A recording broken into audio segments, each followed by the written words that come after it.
and welcome to Your Wealthy Self with me, Regina Martinelli. This show is about money and a whole lot more. Here we focus on you being able to expand your capacity for money, success, and abundance and your inner wealth.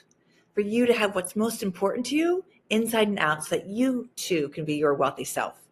And today is one of those days where we will be talking about the whole lot more piece. Because today my guest is Meghna Majmudar. Again, I did it again. Who is the founder of Power Fluency? Majmudar. Today we're doing the second part of this important topic on Power Fluency. And if you missed part one, you can find it in last week's episode, and you really do want to watch it. Meghna herself has had 25 years of experience as a strategy consultant and executive coach across diverse industries: healthcare, technology, financial services, professional sports, automotive.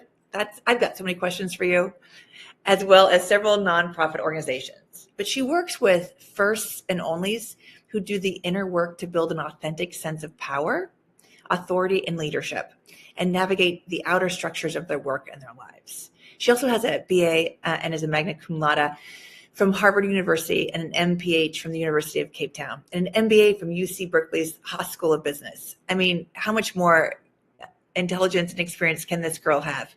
But we are excited to have her today and chat with her about Power Fluency. So Meghna, thank you for coming back and having this conversation with us, continuing the conversation. There is excited to be here. I know. Okay, good. So for people, I know we did this in the first episode, for people who are just tuning in this time, can you one more time please explain, even briefly, Power Fluency as you speak about it? Yeah, so I think a lot about power and its connection to leadership, and how people lead, how groups react to leadership. And so a lot of times, I think right now, the conversation about power is we've gotten to a place of power literacy. We can kind of name that there's a power under dynamic here, a power over dynamic, or a power with dynamic.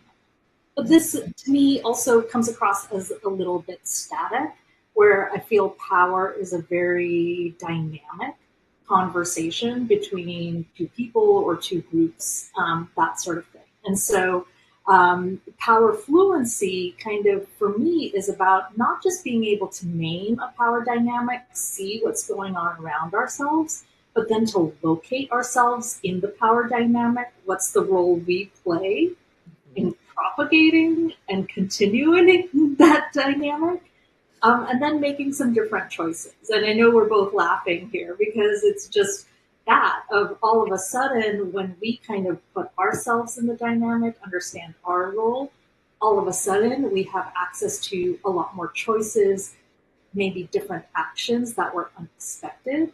And so all of a sudden there's a power fluency of, being able to work with whatever you have and being able to read the power of a situation, and to choose how you'd like to move forward in that dynamic. Yes, thank you. And I would love to know your thoughts or what you say to someone who kind of feels like power is a dirty word, because I get that a lot, because I talk about your wealthy self and people go, oh, money is the root of all evil, or I don't want money, I don't love, it's whatever. They have this aversion to it. And then when you dig into it, you find it's really not money that they have the aversion to. So I'm curious, with power and the word power, it can be so charged, what you experienced around that. Yeah, I mean, I have the experience myself and with many of my clients, where power is defined negatively in their system, and authority is even worse. I've had people stop breathing and we start talking about authority, which just kind of tells me, there's a very young version of this person that had a difficult experience around authority. But power, has been, for many people who have a negative view of it, power has been used inappropriately in their lives. And so they've been conditioned as keeping it away from them. They have an arm's length. They want to stay away from it. They have a lot of projections onto it. And I think it's very similar with money. You can put a lot of projection onto money.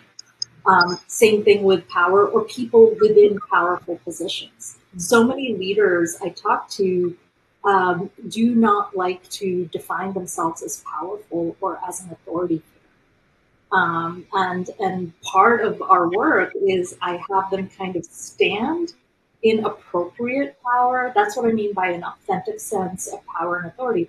Standing in appropriate power, appropriate authority, instead of the vision they have from their younger self of an angry parent or a distant teacher or a disciplinarian kind of coach or person in their lives. That's what got coded. And then all of a sudden, when they can see, oh, I can redefine power, I can redefine my rules around power to fit me and my worldview, it becomes a much better relationship very quickly. That's fabulous. Because I can get how if you have that view of power, that projection on it, that it's awful, it's not good, it's to be resisted, avoided, or you fear you're going to lose your sense of belonging if you're seen as too powerful, then the conflict it creates for someone who wants to do leadership, who wants to make change in the world, who's up to something, and up to something that's authentic for them, that gives them joy, and how that conflict must get played out with internally. I mean, what have you seen around that? I'm curious.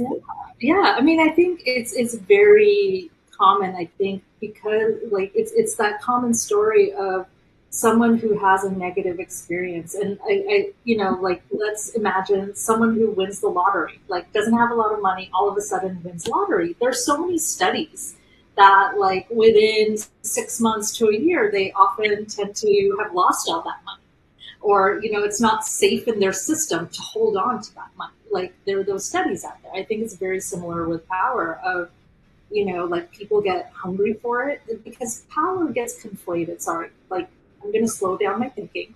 So part of my work, I often ask a question around what game are you? And a lot of people, they're kind of like, I don't know.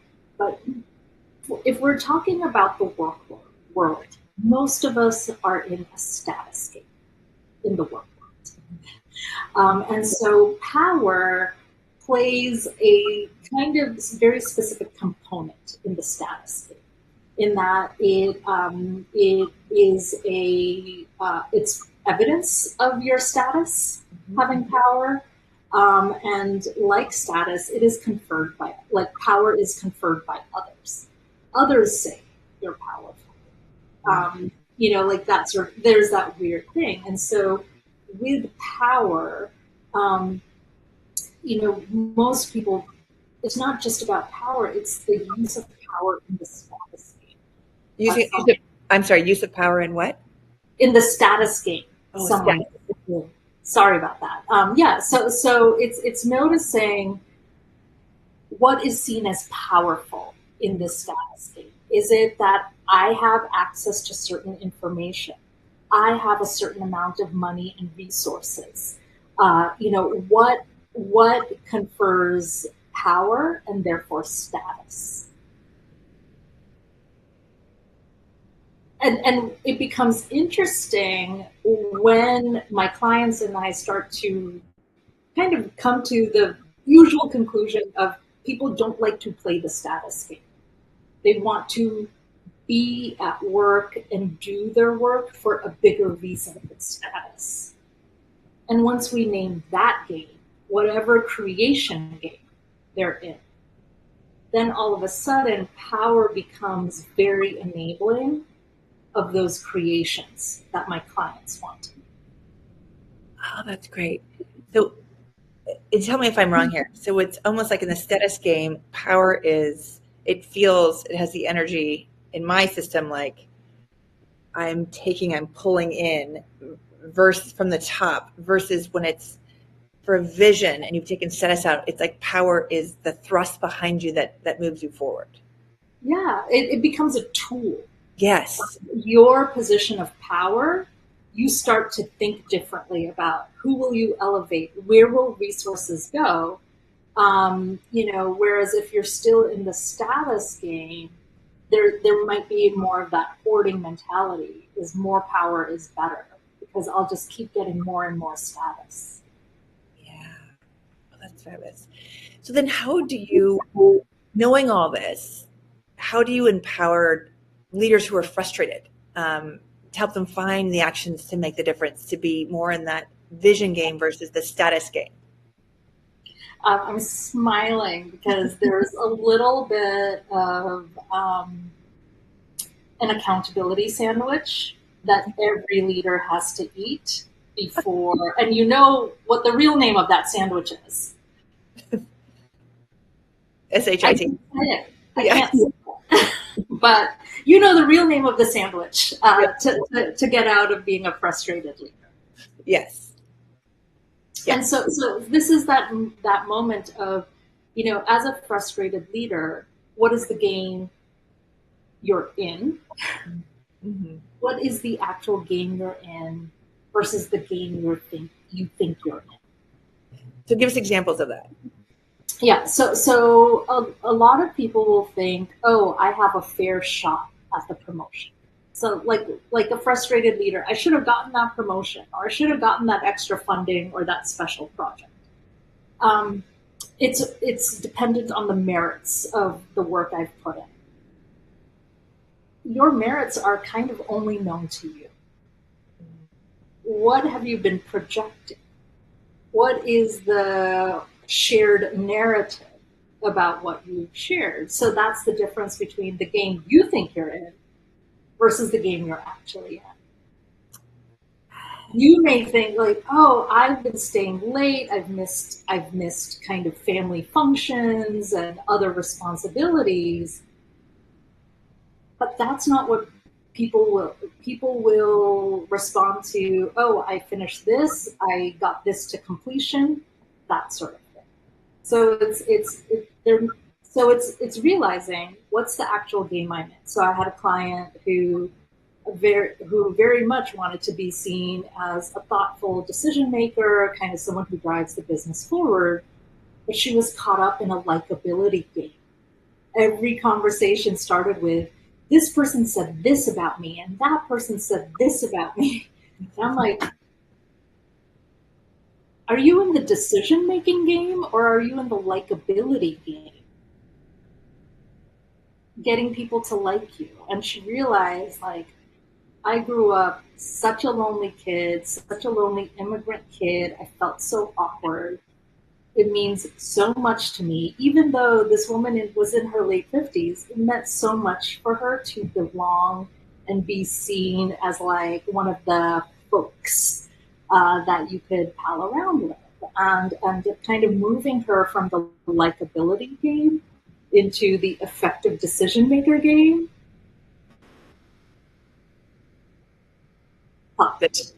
Yeah. Did that make a big difference? Yeah, yeah, yeah. All of a sudden, like, she could just be in her power and authority Yeah. of, not every decision will be understood. Not every decision is a unanimous decision. So how could she kind of, given her phenomenal education, her phenomenal experience, lead differently? Oh, that's great. And then I run into this a lot with my clients, but how do you see that working with someone who's got imposter syndrome, especially as a first and only? Like, who am I to be here, to be this successful when those who came before me, you know, sacrificed so much? Yeah. I hate the term imposter syndrome. Okay. So I think you and I have talked about this oftentimes, of using the metaphor of imposter syndrome. To me is like, we've come to a stop sign at a four-way intersection. And what someone with imposter syndrome does is they come to the stop sign, they turn off the car, they get out, they lock the door, and they walk home. When actually it is just a signal of, hey, we're at an intersection. There may be unexpected people or things happening. So look in all directions and proceed with caution. Imposter syndrome is just part of your like internal system saying, hey, we're in unfamiliar territory, we're in uncharted territory, and we need to move differently. So first of all, I like to clean up like I don't like to use imposter syndrome in my work, just because if I'm working with you as a leader, Mm-hmm. you have clinically bad self-esteem if you're still talking to me about imposter syndrome. Mm-hmm. So, but you can feel like I've never done this before. The air is too thin for me to breathe. I have gone off my map. Yes. Those are all very fair. Yeah. And then it's just like, okay. And I had a client like this. He, in his first executive role, I had worked with him when he was a senior director, and then he got promoted into a VP role, so an executive role. Um, and he was just like, oh my god, I don't know how things work up here.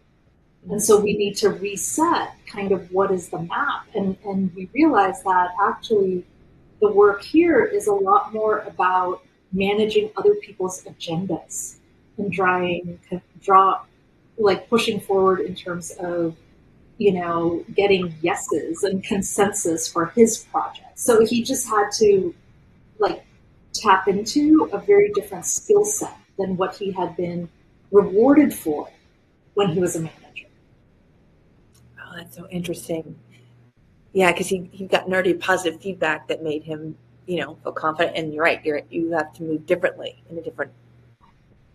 Yeah. Yeah, so I think we started with that original question of how do you get frustrated leaders to kind of take actions differently, and especially if you're a first and only, to get out beyond the like. So it's just noticing that anytime anyone does something for the first time, it's difficult.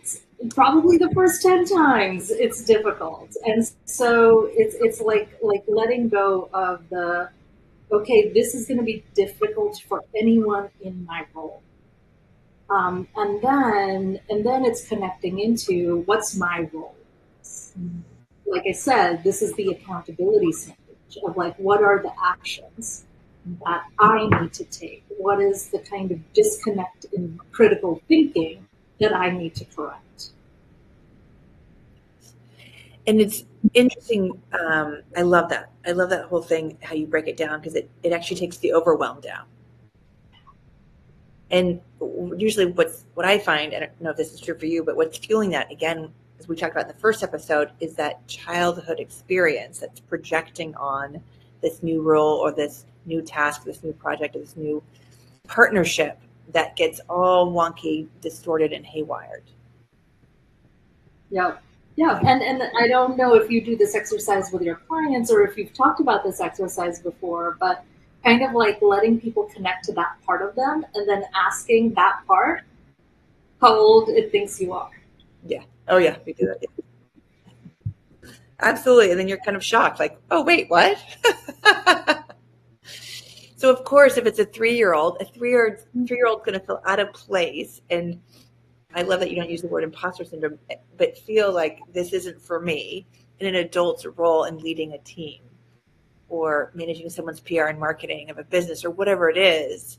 But your adult self is capable of it, as you said, looking at that sandwich and what is it, which bite, needs to be eaten first. Yeah, because when we take on the accountability of I am in my mid 40s, I am in my mid 50s, that also is the accountability of certain paths are no longer open to me. Certain actions are no longer open to me, and that's sad to me. Yeah. That used to mean a lot to me. Yeah. And how do you reconcile that? I think it's just that of like being true to the feeling of that is sad. Mm-hmm. Yeah. And not resisting it. Yeah, feeling the feeling all the way. Yeah. And allowing it to be part of your experience at this stage. I don't get to have that experience anymore. Yeah. Yeah. And then realizing that there's also other experiences you get to have now. Yeah, and could that original thing you wanted just have been a proxy for something else? Yeah. And so it does ask for a lot of self knowledge, self presence, self responsibility, and accountability. And I think this isn't really depicted well in our Really? media. It isn't depicted well in our media. We rarely hear these stories of people being responsible, of taking change, unless, oh, I was this addict and I was at the bottom and then I had this like apotheosis and I'm healed. It doesn't have to be that dramatic.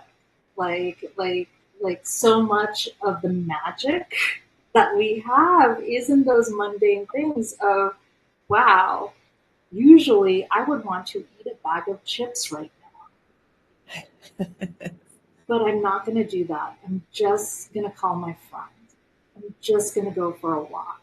I'm just going to go drink a glass of water. One Thank of you. my former coaches and mentors used to say, those small hinges swing big doors. Yes, I love that. Small hinges swing big doors. Oh, that's so wonderful. So let me ask you this briefly because we are getting to the end of this episode, but what are you most intrigued with in your work that you don't get to talk about as much as you'd like? Mm, yeah. Yeah, there's so much fertile territory. I think this whole constellating of our family systems into our work worlds and how we play with it is one thing. But more and more, I've been thinking about this idea of moral imagination. This is a term I first heard from the founder of the Acumen Fund, Jacqueline Novogratz. And I don't know if this is how she would define it, but to me, like, I was just like, how do those two words go together? Yeah. It's weird. And what I notice is a lot of our conversation about leadership and power does not have moral imagination. That idea of imagining something with kind of a moral compass at its center. Like imagining a world where that I think many of us would want to live in. I think a lot of people are driven a lot more by expediency or getting kind of a short-term goal. And I think if groups of leaders could open up around what is something morally imaginative for me right now. Like I think something like universal basic income. It's a morally imaginative idea. Yeah. It starts to also, I think, start to cast wealth separately. But I think we don't spend enough time in these kind of not seeking answers, but would it be helpful and would it nourish us to kind of open up to what if we took some of the laws of our current physics out? Right. Oh, I love it. We talk my language now. Oh, thank you, Meghna. So, as we end, the last question I have for you is tell our audience how you create your wealthy self life in a way that is authentically aligned with the truth of who you are. How do you do that for you? Well, Regina, you know that this is a ever evolving question, but I think right now I am really present to um, feeling my feelings all the way through. Feeling like using my feelings as not the compass, but just the response of like, hey, this interaction left me feeling this way and sitting with that. And, like, oh, I had a moment of happiness in like just sitting in my house. What was that about? What was going on there? And I think by like being really present to these very small things, it's made me aware of kind of how wealthy my life actually is. Mm, that's beautiful. Thank you. Mhm. Yes. And anyone who would like to reach out and speak with Meghna Majmudar, did I say it correct? Yay! Of course, at the end of the show. For her executive coaching and strategy partnership, she is at powerfluency.co. We are so happy to have her. If anyone, if you enjoyed what you heard, if you enjoyed what you liked, please share it. There's enough fear and upset in the world. We want to create more joy and more self-sovereignty. And if you have any questions you'd like to share, please send it to your wealthy self at E360 TV Live. So happy you joined us today, and we will see you next time. Thank you, Meghna.